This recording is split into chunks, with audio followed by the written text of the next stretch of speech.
त्र्यंबकेश्वर एक प्राचीन हिंदू मंदिर है जो भारत में नासिक शहर से 28 किलोमीटर और नासिक रोड से तकरीबन 40 किलोमीटर दूर त्र्यंबकेश्वर तहसील के त्र्यंबक शहर में बना हुआ है। यह मंदिर भगवान शिव के उन 12 ज्योतिर्लिंगों में से एक है जिन्हें भारत में सबसे पवित्र और वास्तविक माना जाता है।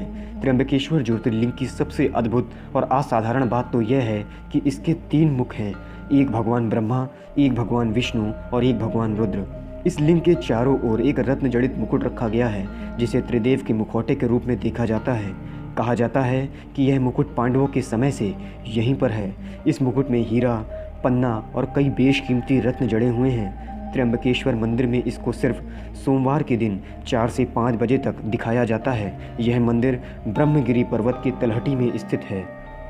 गोदावरी नदी के किनारे बने त्र्यंबकेश्वर मंदिर का निर्माण काले पत्थरों से किया गया है। इस मंदिर की वास्तुकला बहुत ही अद्भुत और अनोखी है। इस मंदिर के पंचकोशी में काल सर्प शांति, त्रिपिंडी विधि और नारायण नागबली आदि पूजा कराई जाती है, जिनका आयोजन भक्तगण अलग अलग मनोकामना को पूर्ण करने के लिए करवाते हैं। त्र्यंबकेश्वर मंदिर का इतिहास।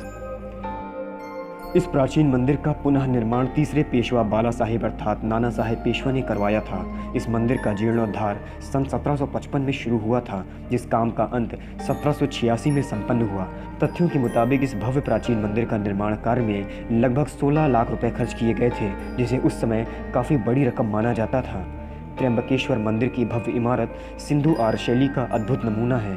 इस मंदिर के भीतर एक गर्भगृह है जिसमें प्रवेश करने के पश्चात शिवलिंग की एक आँख ही दिखाई देती है, लिंग नहीं। अर्थात ध्यान से देखा जाए तो आगे के भीतर 1 इंच के 3 लिंग दिखाई देते हैं। इन तीनों लिंगों को त्रिदेव यानी ब्रह्मा, विष्णु, महेश का अवतार माना जाता है।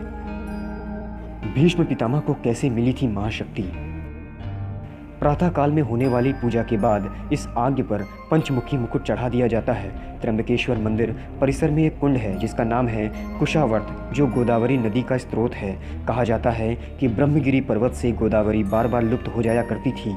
गोदावरी के पलायन को रोकने के लिए गौतम ऋषि ने एक कुशा की मदद लेकर गोदावरी को बंधन में बांध दिया था। उसके बाद से ही इस कुंड में हमेशा पानी रहता है। इस कुंड को कुशावर्त तीर्थ के नाम से जाना जाता है। कुंभ स्नान के समय शैव अखाड़े इसी कुंड में शाही स्नान करते हैं। शिव पुराण के अनुसार ब्रह्मगिरी पर्वत की चोटी तक पहुंचने के लिए 700 चौड़ी सीढ़ियां बनाई गई हैं। इन सीढ़ियों पर चढ़ने के उपरांत राम कुंड और लक्ष्मण कुंड मिलते हैं और शिखर के ऊपर पहुंचने पर गोमुख से निकलती हुई भगवती गोदावरी के दर्शन प्राप्त होते हैं। चलिए अब हम आपको त्र्यंबकेश्वर ज्योतिर्लिंग से जुड़ी हुई पौराणिक कथाओं के बारे में बतलाते हैं कि आखिर भगवान शिव त्र्यंबकेश्वर ज्योतिर्लिंग के रूप में यहाँ उत्पन्न आखिर हुए क्यों। त्र्यंबकेश्वर मंदिर की कहानी। पुराणों के अनुसार एक बार महर्षि गौतम के तपोवन में रहने वाले ब्राह्मण और उनकी पत्नियां किसी बात पर गौतम ऋषि की पत्नी अहिल्या से नाराज हो जाती हैं। उन सभी पत्नियों को अपने पति को गौतम ऋषि का अपमान करने के लिए प्रेरित किया जाता है। उन ब्राह्मणों ने इसके लिए भगवान गणेश की आराधना की और उनकी आराधना से प्रसन्न होकर गणेश जी ने उनसे वर मांगने को कहा। उन ब्राह्मणों ने कहा, प्रभु किसी प्रकार ऋषि गौतम को इस आश्रम से बाहर निकाल दीजिए। गणेश जी को विवश होकर उनकी बात माननी पड़ी। तब गणेश जी ने एक दुर्बल गाय का रूप धरा और ऋषि गौतम के खेत में जाकर फसल खाने लगे। गाय को फसल खाता देख ऋषि गौतम हाथों में डंडा लेकर उसे वहां से भगाने लगे। उनके डंडे का स्पर्श होते ही गाय वहीं गिरकर मर गई। उस समय सारे ब्राह्मण एकत्रित होकर गौ हत्यारे कहकर ऋषि गौतम का अपमान करने लगे। ऐसी विषम परिस्थिति को देखकर ऋषि गौतम उन ब्राह्मणों से प्रायश्चित और उद्धार का उपाय पूछने लगे। तभी उन्होंने कहा, गौतम तुम अपने पाप को सर्वत्र बताते हुए 3 बार पृथ्वी की परिक्रमा करो, फिर लौटकर यहाँ 1 महीने तक व्रत करो। इसके बाद ब्रह्मगिरी का 101 बार परिक्रमा करो, तभी तुम्हारी शुद्धि होगी। अथवा गंगा जी को लाकर उनके जल से स्नान करके 1 करोड़ पार्थिव शिवलिंग से भगवान शिव जी की आराधना करो। इसके बाद फिर से गंगा जी में स्नान करके इस ब्रह्मगिरी की 11 बार परिक्रमा करो। फिर 100 घरों के पवित्र जल से पार्थिव शिवलिंग को स्नान कराने से तुम्हारा उद्धार होगा।